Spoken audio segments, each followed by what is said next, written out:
मराठीच्या मुद्द्यावरून प्रताप सरनाईक यांनी राज ठाकरेंवरती खोचक टीका केली। राज ठाकरे सत्तेबाहेर असल्याने हवं तसं बोलतात असं सरनाईक म्हणतात।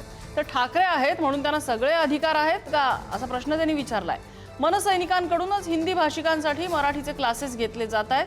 हिंदी भाषिक नेत्यांनी 3 महिन्यांची मुदत मागितली, सरकारने 100 दिवसांची मुदत दिलेली आहे। हिंदी भाषिकांना मराठी शिकवण्याची जबाबदारी आता हिंदी भाषिक नेत्यांवरच आहे असं सरनाईक म्हणाले। बरोबर आहे, राज ठाकरेंची भूमिका दिवसेंदिवस बदलत असते। परिस्थिती अशी आहे की काही ठिकाणी राजसाहेब ठाकरे यांच्याच मनसैनिकांनी हिंदी भाषिकांना शिकवण्यासाठी क्लासेस चालू केले। त्यांनीच क्लासेस चालू केले आणि ते असं म्हणतात त्यांना हिंदी कशाला मराठी कशाला शिकवायचं। तुम्ही एक भूमिका स्पष्ट करा ना मराठीविषयी।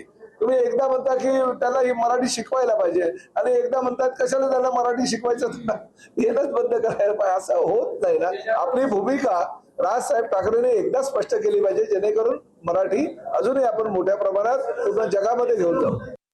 ही गोष्ट सुद्धा तेवढं सत्य आहे की आम्ही माननीय मुख्यमंत्र्यांनी दोन्ही उपमुख्यमंत्र्यांनी परवाच एका पुस्तिकेचं प्रकाशन केलं आणि जुजबी मराठी जे आहे ते मराठी शिकवण्याचा आम्ही सगळ्या आमच्या आरटीओना सुद्धा सूचना केल्यात।